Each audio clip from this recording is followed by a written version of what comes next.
All right, folks, welcome to the RSP Film Room. Just to give a quick disclaimer, the video is posted here at the RSP Film Room. We're not hosted on this server, and the original video content is not considered the property of the RSP Film Room. The videos are considered to be used under the Fair Use Doctrine of the United States Copyright Law, Title 17 U.S. Code Sections 107, 118. This is for educational use only. We're looking at about, an 8-minute video clip of cut-ups of a player, and we're going to spend about an hour talking about what we've learned from it and what other people can learn from it. And the videos are used in this editorial and educational purpose only, and the RSP Film Room and its staff of, well, me and Eric Stoner, I would suppose now too, do not claim ownership of any original video content, and the RSP Film Room and its staff do not use said video clips in advertising, marketing, or direct financial gain. All video content in each clip is considered owned by the individual broadcast companies. You hear that, Big 10? All right, or Big 12, or whatever you guys are anymore. I'm still stuck in Woody Hayes land. So for those of you who wondering why you're listening to the rantings of a guy who looks like he needs a shave and a haircut, I'm Matt Waldman of the RSP Film Room, and this is episode number 43.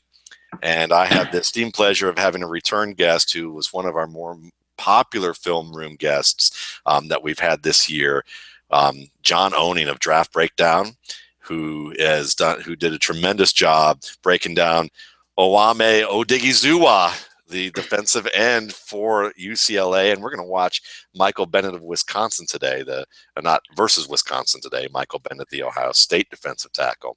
So, John, it's my esteemed pleasure to have you on the show again. Thanks for coming on. Hey, thank you. Appreciate it. Glad to be here again, ready for some fun. Yep, absolutely. We're going to break this thing down pretty well here. So, like I said, we're watching film today. We're just going to put this up on the screen so you don't have to look at my crazy mug. And we're going to put this blown up here and just look at things at half speed, full speed, talk about what we see, and talk about the position of defensive tackle, as well as what Michael Bennett brings to the table, and just other concepts that come to mind. And I won't be telling any stories about my grandfather online here. Yeah. So with that in mind, let's go ahead and pull this thing up. It's Friday. I'm having a good day today, as you guys can tell. So let's see. Make sure that we can present this to everybody. And by the way, Draft Breakdown, they do an awesome job of providing this information, as well as the writing that they have available. You definitely need to check out what they do. Check out what John does. His writing is fantastic. His analysis is great. If I could afford him, I would probably ask him to be on my site if I could. So, so here we go. We're going to bring this aboard. Get it going. So what number is Mr. Bennett? Number 92 over here? Or 93? 53. 53. It's 53. I think he switched his number because his teammate that died was missing and died. Oh, yeah. I think he switched his number to 53. 53 or 63. I can't remember off the top of my head. So what is it about, before we get started, tell me about the let's give the pamphlet version on Michael Bennett, not the book, but the pamphlet. Well, Michael Bennett, he's a guy, he's kind of like the kind of defensive tackles that I really like, that really penetrating one gap, aggressive defensive tackles like to get up the field. And that's what he does. He's kind of like in the same mold of Aaron Donald last year, but he's not the same player, but he does the same type of things. He just tries to use his hands to get upfield, use that first step quickness to get into the backfield, and always penetrate. He's not a guy that's going to be reading, reacting, trying to stack and shed, read over the offensive lineman's shoulder and shed. He's going to try to meet the running back in the backfield or get to the quarterback as quickly as possible. Awesome. So that's great. And certainly I like players like that myself. I mean, I certainly think that a guy like Aaron Donald is a good example of that. And yeah, I wouldn't worry about it. I'm glad that your dog actually likes defensive players. My cat likes defensive players. Anytime we get a bad quarterback up, he comes up there because it looks like he's wanting to see something disastrous happen to that bad quarterback. That's the secret to the RSP, folks, is that if my cat jumps up on while I'm watching film of a quarterback, he doesn't make the grade. But but anyway, we're going to go ahead and get started here. I promise I have not imbibed any alcoholic beverages earlier this afternoon. know, but I'm just having a good time right now. Maybe it's lack of sleep. So here we go. This should be a lot of fun with Bennett. And you can see he's got the quick hands. I mean, you see quick hands right off the bat with this and a quick get off.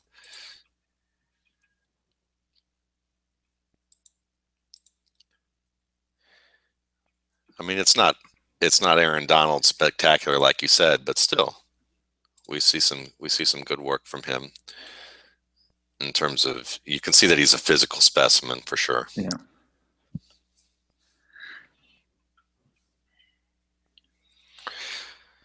So is he strictly a 4-3 guy? Yeah, I think he's a 4-3 under tackle, playing that 3 technique shaded to the guard, and just tell him to get upfield, attack that B gap.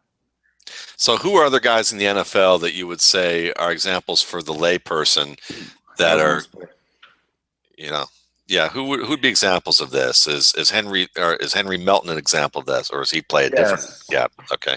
Henry Melton's the same type of player. You know, the Geno Atkins, they play all that one gapping 3 technique position. Aaron Donald plays it. All those up the field, really disruptive defensive tackles you can think of, most of them play the 3 technique. Like Kyle Williams is probably my favorite from the Buffalo Bills. Yeah. That dude is just disruptive as heck, kills that big gap. He's so quick off the line of scrimmage. He has the same type. He's kind of similar to Bennett, how he's upfield, uses his hands, and gets into the backfield. So what does he do with his hands right off the bat here that on this particular play? Let's see if we can watch it again. I know that if you let it go, they have a really good angle right after this play. Okay, good. But I really like how he reduces that right shoulder when the blocker's coming around. You'll see it pretty good here. Watch his left hand, the location of his left hand when he's coming on this pass rush move right here. Boom. Yes. Swim. And he comes over, reduces that shoulder to the fullback. Bye-bye, Gordon. Yeah. Seek and destroy. Yes. And that's he did that arm over, swim move, whatever you want to call it, to a really good offensive lineman. That's Rob Havenstein, who a lot of people think could be like a day 2 pick in the draft. So it's not like he's doing this to scrubs. That's why I wanted to do the Wisconsin games, because they're really sound fundamentally. They know how to run the ball. They have a really good offensive line. And again, look at his feet. He's got a fairly wide base. He's keeping his shoulder square to the line of scrimmage and then gets under. It just gives him an opportunity where he's staying fundamentally sound with downfield, you know, elements to what he's doing technique-wise. It's a really good play. Yeah. I mean, because you basically go through 2 players to get to 1 and still cause a loss. Yeah.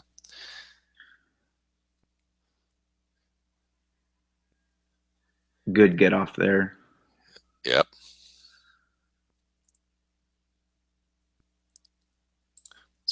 Let's look at that. Get off one more time. It's on the right side here. Yeah, I mean, one of the first right off the ball.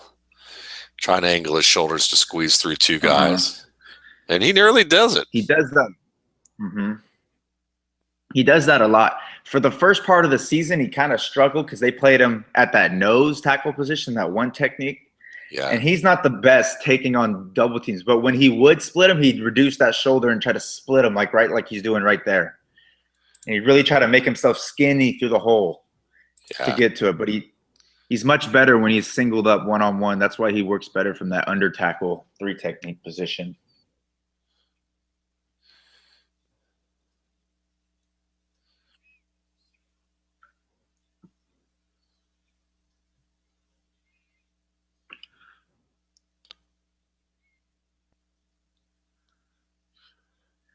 I like that he's, you know, I mean, again, he's not in on the play, but he's in the area. He gets his way into the area here, and again moves his upper body well enough to do that.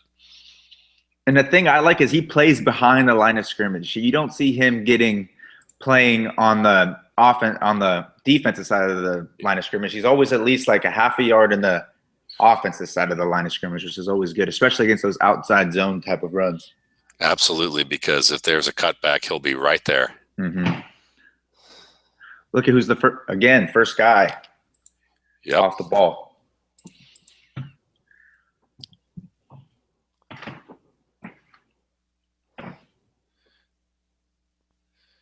Yep. And that's the type of stuff that translates for interior defensive linemen in the NFL. You want that get off. You want that be able to put pressure on the guards pass set quick. And, you know, he tries another arm over. It doesn't work. It's early in the game. You know, it worked for him earlier. This time they stop it. We'll see what he comes up with, you know, later in the game.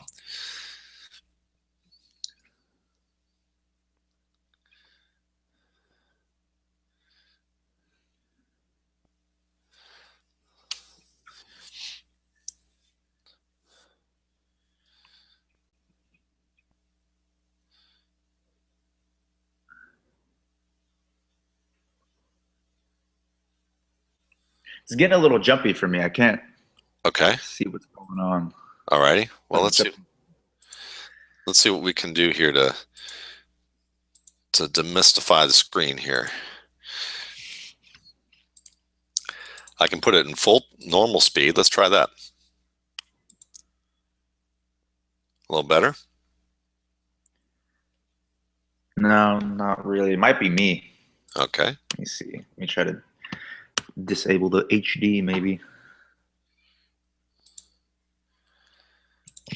I could do it even slower. We can try quarter speed. Let's see what happens here with quarter speed. How you doing there? It looks a little better. It's slow, but let's see what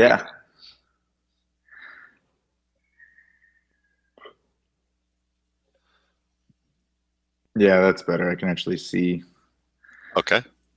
him making his moves now. That's cool. All right, well then we'll do that. And I can jump ahead on little things too.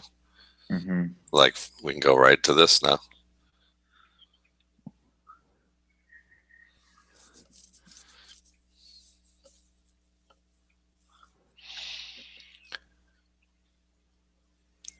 Now, even though he's not Aaron Donald or Geno Atkins, and few people are, there's an arm over. Yeah. And this time the fullback gets the better of him. But is he the type of athlete that you would still say absolutely NFL caliber starter? Yes, I would say starter. Pro Bowl, it's kind of iffy. He needs to get a little bit stronger. He needs to get some more lead in his pants, as they say. But just on a base, just as an attacking up the field 3 technique, I think he could be a very good starter in the NFL.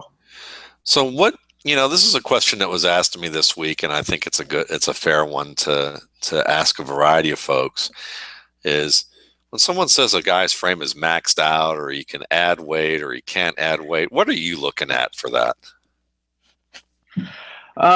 First of all, I always try to look at their legs to like their midsection area, because that's the place that I found that people can gain and lose the most weight. For the most part, when people are lifting, they mostly do a lot of upper body stuff. Everybody does the biceps, the triceps, all that stuff, that fun stuff. But the thing that people neglect is the core and like the upper leg region, I guess, is the places I look around the hips. You could see like some players that have that still like that, especially just coming out of the college, they still have that little bit of flabbiness there that they can really solid up, really solidify and stuff, get stronger. And that's what I try to look at. Okay. Yeah, because I mean, you know, we always hear the jokes from major media who are like, you know, they write columns for fun and not for like, or for humor more than analysis, and talk about, you know, a bunch of guys in a room staring at some guys in some shorts at a weigh-in. You know, why is that important, and what is it they're looking for? Mm-hmm.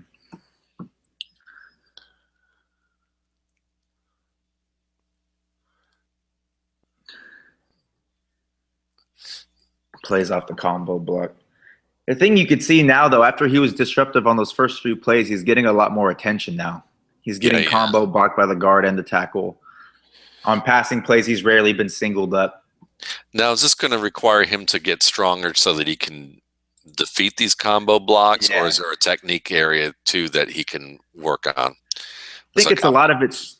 I think a lot of it's strength because his hand usage is good, his body positioning is good, but sometimes you see his base. His base gets a little narrow at times, and sometimes he stops driving his feet, which are two things that he can improve technically, but also he needs to prove his strength because there's times, especially earlier in the season, that you could see him really get moved off his spot because he lacks that strength in his legs and in his core to hold his spot. Yeah, and you can see that certainly on this type of play, and in the last 4 to 6 plays that we've been watching of this guy. And that's the thing that really separates Donald. He's he's supposed to be that smaller penetrating defensive tackle, but he's strong as an ox too. He can hold up against double teams. He can take on those combo blocks and hold his ground. And then once the guard or whatever moves to the linebacker, he can penetrate right after that. That's what makes him really special is he has the quickness and he has the strength. He has the anchor. He has everything you need for that interior penetrating type of tackle. And an anchor is very important, and this play probably shows the difference between what a Donald or Atkins would do with their anchor and what Bennett would do right now, because he gets shoved off his spot, he redirects and stumbles, but it's that stumble and that ability to maintain his balance after that contact that keeps him from making a play on this quarterback. Yep. It's a small thing. And that's a thing that you see on Bennett too. When he does those stunts and he comes around, he leaves his chest really open. He doesn't stay low. He kind of walks up anytime he stunts, which is something he needs to fix too. He needs to stay low, compact, reduce the surface area that he could get hit by the offensive lineman. Yeah, you can see it right there. Yeah, you see him really rise. Look at that. He's like basically a ruler right now. Yeah. Good description.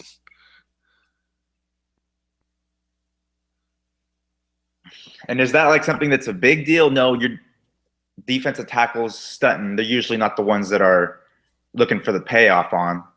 But it's something he's going to need to fix, especially if he goes to a team like the Cowboys who run a lot of stunts to manufacture pressure. Yeah. And it's, again, I was talking about this with Will Hewlett in the last episode. Technique is very important. And the more solidified your technique is in every aspect of your game, the more pro-ready you're going to be. Once again, he stopped his feet on his pass rush when he kind of got locked up. He's a guy that guy that really illuminated the fact between the two different types of hand usages. There's the first part, which is hand fighting, which is beating the offensive lineman's initial punch. And those are the plays you see the defensive lineman get into the backfield really, really fast. But then there's a second part of it is when you're locked up is disengaging, shedding the block, and then going. And that's the part that Bennett needs to work on a little bit. You could see there he's really upright. He's kind of flailing his arms. He's not really a compact. He doesn't really have a good way to disengage off that block and then restart his pass rush route again. Yeah. Some very good points. Because see, after he misses that arm over, he kind of gets like stuck, like, that didn't work. I don't really have a counter to that. Yeah.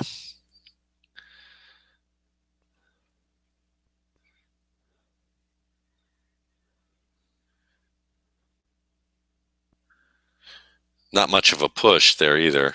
Yeah. He's not a guy that's going to be bull rushing people into the quarterback's lap. No. And again, you see him try that arm over. It's like he's trying to do it now from using the arm over with his left arm. And then he just gets into a tight crease and can't do it. And at that point, he's stuck. He's kind of like Randy Gregory with that chop move. He's got that one move that he goes to the well over and over and over with. Yeah. Yeah. Now our buddy Gene Bramall, he's seen more tape. He says that there's more there. And I've seen a little bit, but I'm looking forward to seeing a little more myself. I'm one of the biggest Gregory fans that I've seen. I love Gregory. He's my favorite edge player right now. I have him over even Vic Beasley, which is kind of crazy when you read most people's stuff out there, but I really, really like Gregory. Nice. Nice.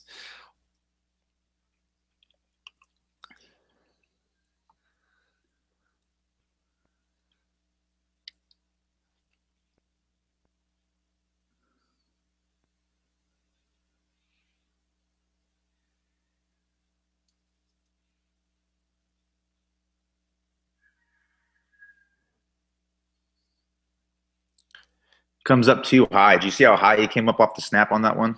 Yeah. You see, Straight. first move is straight up. You want his first move to be straight out, which he normally does. That's usually one of his best things is firing straight out. But that one, he comes straight up. And you can probably see why he's doing that. Mm-hmm. Like at this point, he knows he's getting double teamed, and, Yeah. he's overreacting to the fact that he's getting double teamed. Yeah.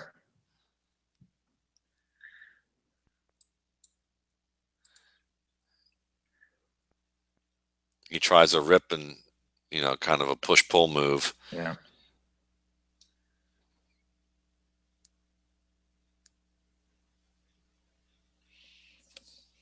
Even the fact that he stood up, he was still the defensive lineman that got furthest into the backfield. Yeah. Which is good, I guess. Yeah. I mean, you can see the promise. You can see certainly where he has a little bit to go. But that consistency, like you said, of playing on the opposite side of the field, playing past the line of scrimmage. Mm-hmm.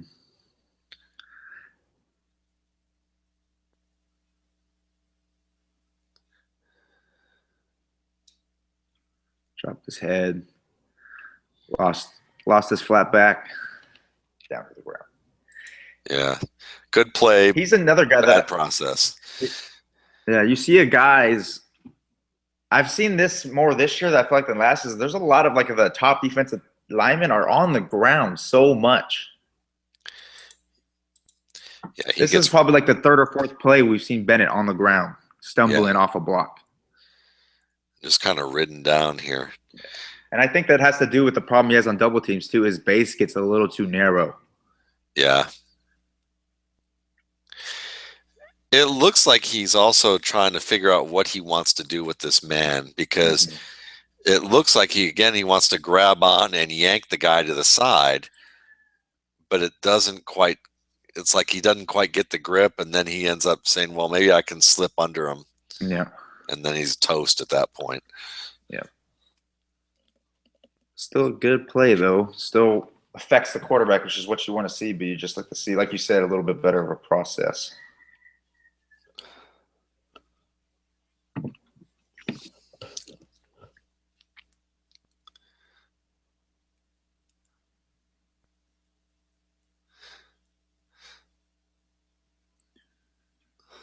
Again, first to off the ball there. Can he stack and shed this man? Yeah, now he gets hit. He's able to avoid the fullback pretty well there. And we have a fumble. Yeah, a little Gordon. Caused the fumble. Yeah, a little Gordon miscue there. Yeah. Yep, nice swat across the chest.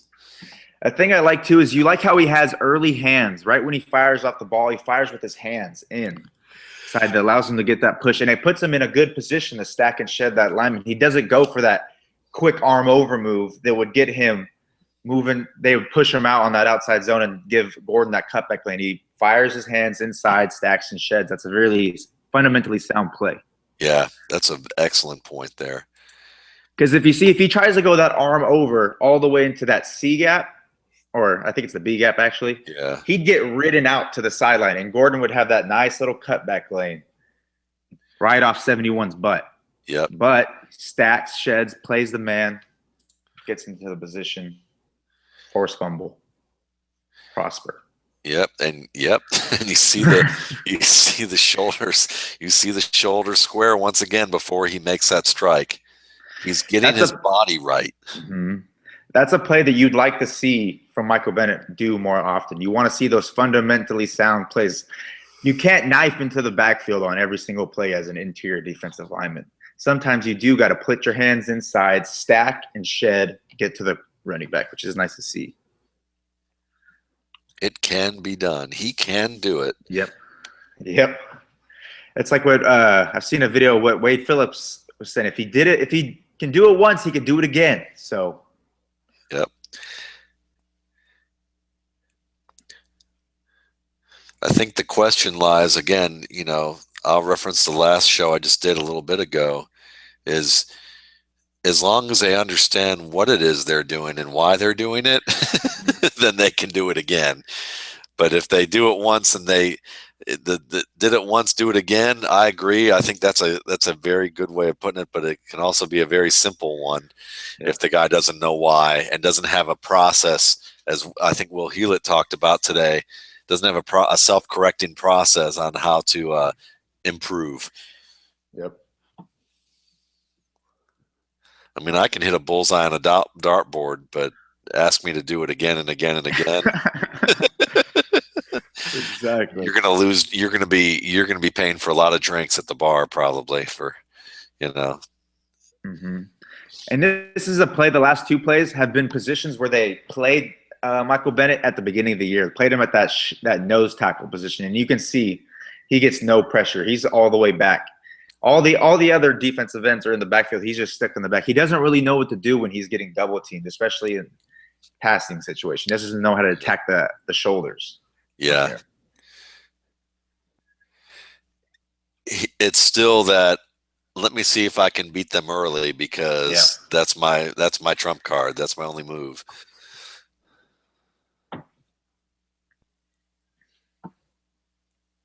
All right, so let's look at our next play here. I found this play rather interesting. I remember this play from watching Melvin Gordon, and so it has nothing to do with our buddy Bennett here. But it's 1st and 10. They're down 38 zip. Got the stiff arm. And you've got all this space right here to get the first down. Yeah. Let's just step out of bounds before I get that first down. Yeah. You know, it's not a major, and I'm commenting on it only because I remember commenting on this late at night on Twitter to people and saying it's 38-0. He's preserving his body. Yeah. He still gets positive yards. He still gets them on schedule. It may not be the play that you'd love to that you love to see, but I'm not going to go crazy over the fact that he didn't go for the first down there. That's a type of thing that, like, through the early and middle of the season, you'd see with DeMarco Murray a lot. Is he preserving his body? He'd do those same type of plays where he'd run out. He could get more yards, but he'd just run out of bounds, or he just kind of fall down on like a long run. You see him preserve his body, but then at the end of the season, you saw him he'd hammer the defense. It's just funny how the mindset changes, how they can flip that switch. I'm going to be preservative. Okay, now I'm going to be aggressive. Yeah. It is. I mean, I know that Jim Brown and Barry Sanders' father would probably not approve, but I mean, again, there was only one Jim Brown, and there was only one Barry Sanders' father. Yep. Jim Brown and the president of the Jim Brown fan club. Yep. Wish I could have seen him play. Yeah, right. Me too. And see, that was not a bad play from Michael Bennett. He occupied the two blockers and let the linebackers roam free. Yeah. Not bad. Not fantastic, but it's helpful. Yep.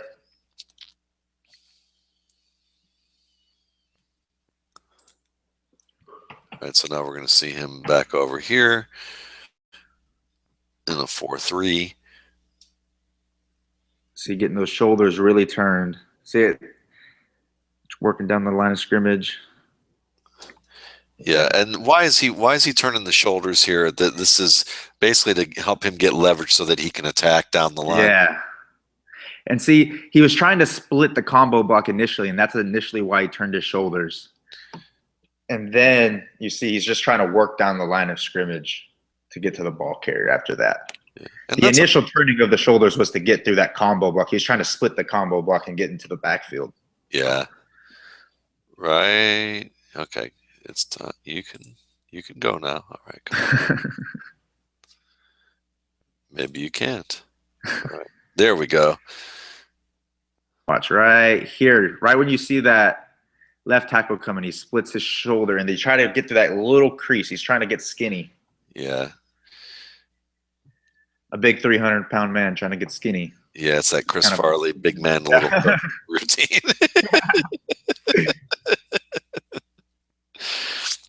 Chris Farley, one technique. Yep. Nose. Faded nose. That's what.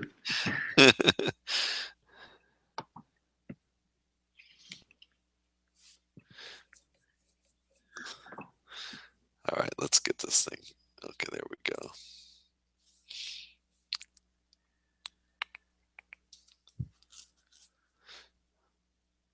See, I like the beginning of that play a lot from Michael Bennett. You see him fire out low with a good flat back so he can initiate the power, get leverage. It's a quick pass. He's not going to be able to do anything out of it, but I really like the first half a second of that play. Fires out his hands, gets on the blocker. Yep. Has that flat back so he could generate power and leverage. Which is And really he's good. yeah, and he holds his own at the line against two guys. He's at the line or a little cross. That's something I've been looking for a lot more is make sure people have their spine in alignment. Make sure they don't round their backs. Because when you have that flat back, you can really generate all the power. From your hips? Yeah. It's like one of my jiu-jitsu coaches has been telling me lately, he's like, you want to keep a flat back, you want to create structure, because if you think about it, try to do a squat, but round your back. Try to just do squat with any weight. It's going to be so much harder. But when you make that flat back, you'll be able to squat as much as your muscles could hold, basically. Yeah. And that just really illuminated my mind to like keeping a flat back, keeping your body in structure, making sure your body is as strong as it possibly can on every single play or every single match in my case. Because I have a really big tendency to like to be a hunchback when I'm sitting. You know, I just lean over and stuff. And that's really a really bad habit. So I've been looking forward in like especially defense and offensive linemen because they're playing at the point of attack so much, grinding on each other. The person whose spine is out of alignment is going to lose 9 times out of 10. And there's that quick swipe move, beating the hand fighting like we've been saying the whole video. And here's where you see that change of direction is decent, but not great. You know, I mean, like, this was nice. Yes. And then this is where you're going, well, can he play a little defensive end and bend the corner? Not quite. Yeah. Kind of skidding the ground there, but still, he disrupts the play. Yeah. That's like a play that's the type of play as a pass rusher that's set, like we've been saying his name the whole video, giving him some free pub. But that's what Aaron Donald would. That's a play that Aaron Donald would probably make. Yeah, he would have finished it. But still. Yeah, but you see what makes him good. That's still a good play. That's a positive play. Absolutely.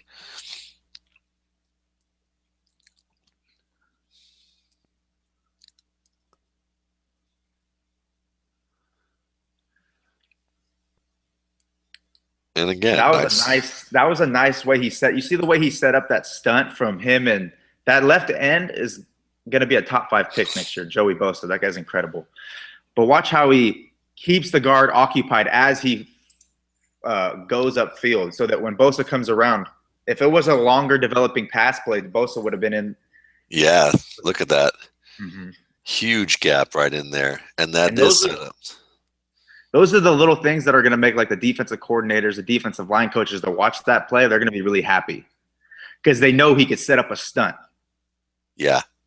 And you need that type of teamwork, you know, especially if you're, you know, if you can do this and you're helping out your best pass rusher, you're in great shape.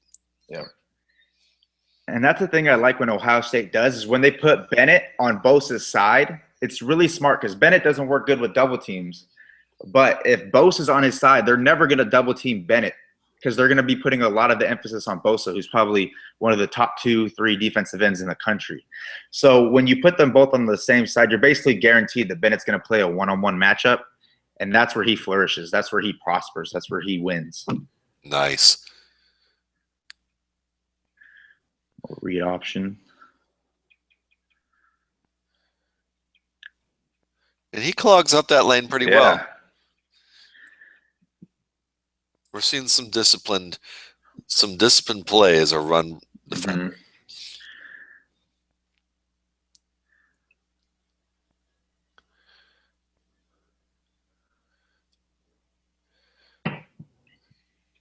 Joey Bosa. Yeah, he's really good. He's gonna. I'm excited for when this draft is over, so I can start looking into him more and start raking out his tape. He's really, really good. He certainly has that size. You can see. Yeah. Some people have called him the next J.J. Watt, which I don't agree with. I think he's more of like a Mario Williams type, but big white defensive end. That J.J. Watt's the new in thing to do. Right. Well, I'm sure they would be using Mark Gastineau as an example if they if they knew who that was. On that play, Bennett looked like he did well, but then it looked like 54 tackled him. Yeah, let's look a little. Jumps inside. It's a nice, little. He's in, and then. Yeah, he just gets tackled. Yep. Mark that one down for 54. He's got a first tackle of the year right there. That's right. Yellow flag free. Yeah.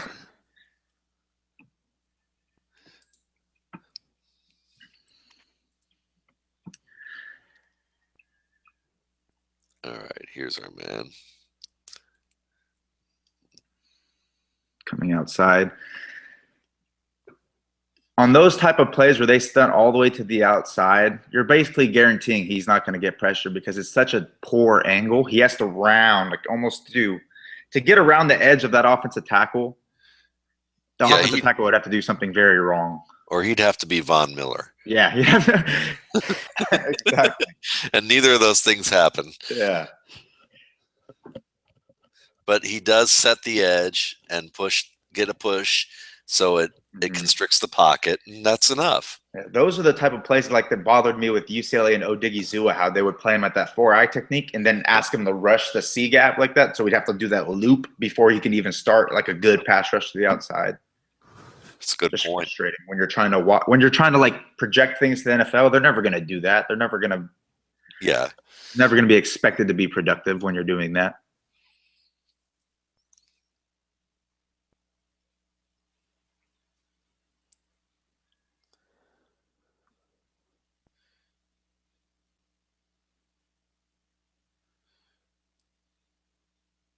See, again, gets hit.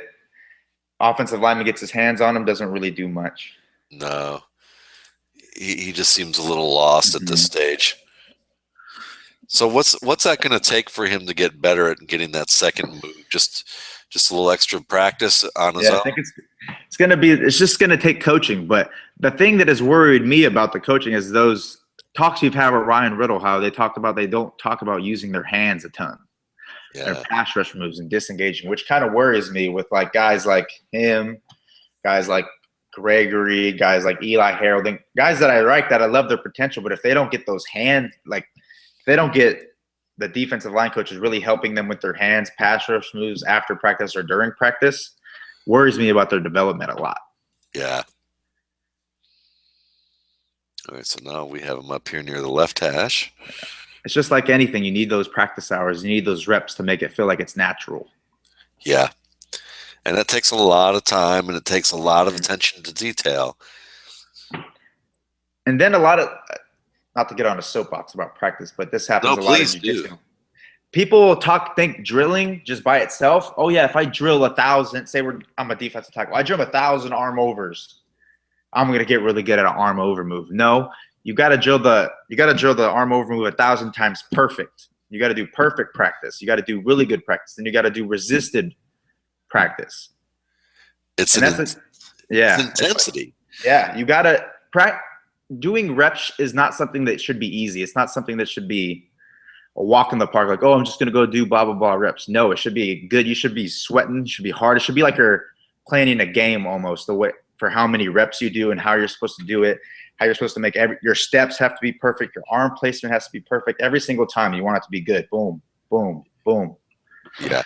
I mean, I would imagine that as a teacher, you would probably agree that you would rather see a guy do 10 really good reps than 20 reps. of whatever it is, that you'd rather see them like really focused on doing those 10 reps absolutely right, even if that they're going slow, even if they're like, you know, you can see that they're really working at it and honing it.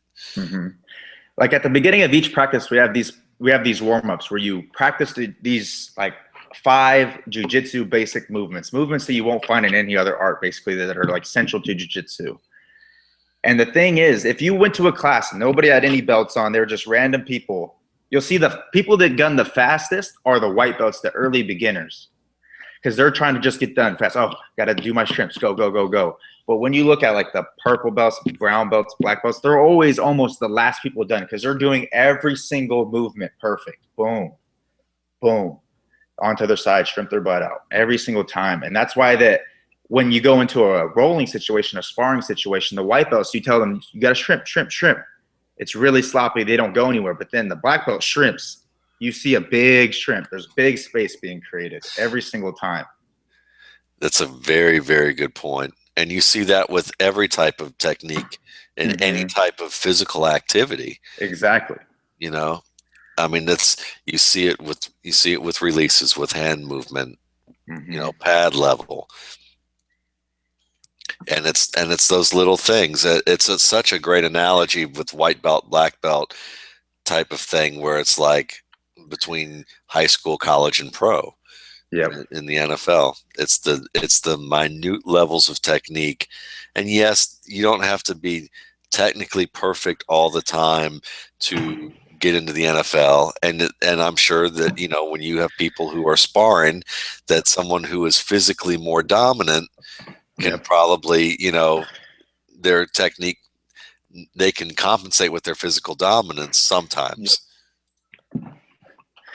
And that's like really what makes JJ Watt so great. A lot of people like to point to, oh, he's this freak athlete. He's one of the biggest freak athletes in the NFL. Like, yeah, he's a freak athlete, but he's not the first freak athlete to enter the NFL. He's not the first dude of his size, height, weight, speed type of strength combination in the NFL history. There's been plenty that have been like, not plenty, there's been a few that have been like him. But why haven't they dominated like him? It's because he has that technical prowess. He knows the nuances of playing defensive linemen so well. He practices so hard that he can do it when he's tired, when he's ready, at the beginning of the game, at the end of the game, in the middle of the game. No matter what the situation, he's gonna 9 times out of 10 he's gonna be technically perfect. And that's why he affects more plays than any other defensive lineman in the NFL.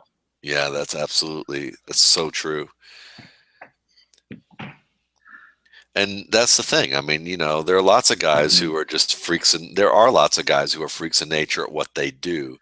Maybe not to the same degree, but yeah, I mean, I remember talking to a trainer who used to be a safety at FSU, and he would tell me, he was like, you know, and his grandfather was the head coach for the Washington Redskins before George Allen, who by the way apparently used to beg Preston Marshall to draft black players, but they wouldn't let him. And George Allen, apparently when George Allen came, he was like, I'm not taking this job unless you let me draft black athletes, because they were one of the few organizations that weren't allowing the owner wasn't allowing that to be the case. But he talked about, you know, he was also a Major League Baseball trainer for a while, and he said that, you know, a guy like Vladimir Guerrero, he said Guerrero was a freak of nature. He's the type of guy that didn't lift weights, ate whatever he wanted to, and you know, never, you know, and he was just a freak in terms of what he could do. He goes, and there are guys like that, you know, you're definitely going to have guys like that who make the league, you know, but those aren't, you know, occasionally you'll have guys who, you know, once in a while you have guys who perform well without, you know, without that added work in there, but you still see the difference. You know, you still see guys you still see the difference when they do put it all together. Oh, this is another really good move where you see where Bennett's at his best, winning with that hand fight, that arm over move. Yeah. And it's a variation of what he did.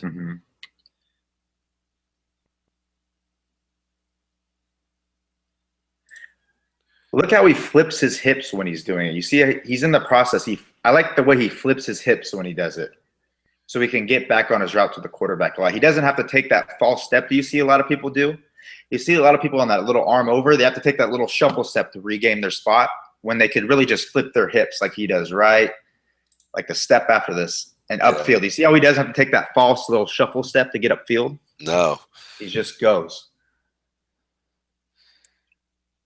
And then forces the fumble, which is another great play. Yeah, and he's had 2 forced fumbles in this game. Yep. And those are the type of plays like you see the we're going to see it again, I think, right here. If he takes that false shuffle step, that center is going to get a block on him. If he has to take a shuffle, like a type of thing you see with Gregory a little bit is he has to take that shuffle sometimes when he hits that arm over. And that center would have gave the center that split second he needed to get his hands in to get like a good push on him, knock him off his pass rush route. But that little flipping of the hips let him get upfield quickly, quick as he could. Nice. And do you think that's when I see guys who take false steps, do you think that's more of a indication of a more of a mental confidence issue than it is a physical issue? Yeah, I think so. And I think just like anything, it's a thing about practice. When you see people take false steps, I think a lot of it's because they either haven't put in the right amount of practice or they haven't been put in enough practice yet. Right. And then a lot of things, it's mental situations too. Like, these people are human beings. Stuff that's even ingrained in their memory that they could do in their sleep, if something affects them. Like Michael Bennett was earlier when he was getting double teamed a lot. He wasn't firing out all the way straight like he normally was.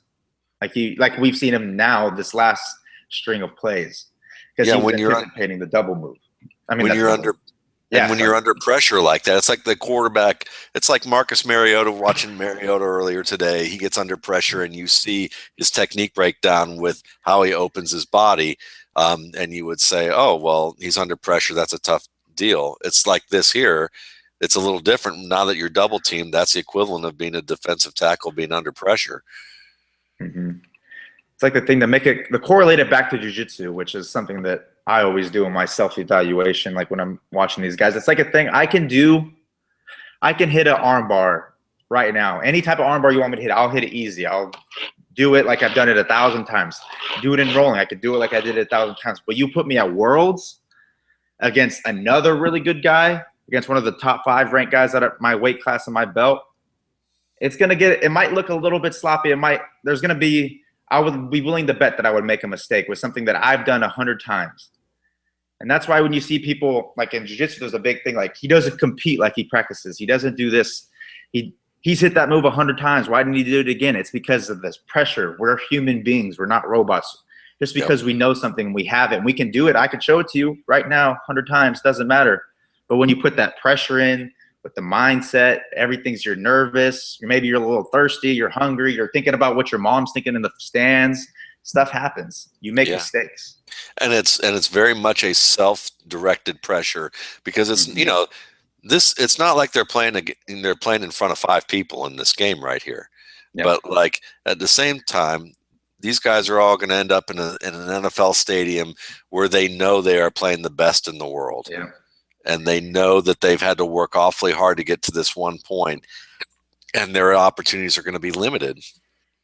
And with oh yeah, go ahead. Sorry. And that's a very difficult thing to understand. I mean, if you've ever been in a play and drama or performed in front of an audience in any capacity, music, or another sport, that that intensity ratchets up several notches. Yeah. And that's a thing with small school prospects that I feel like a lot of people overlook. Like I've seen a lot of things on Twitter like, oh, you put this guy in the SEC with his same measurables, where would he be drafted now? It's like, well, first of all, he's going to be with the same amount of talent he's going to be with people that are talented like him. So we don't even know if he'd get the playing time on the SEC team.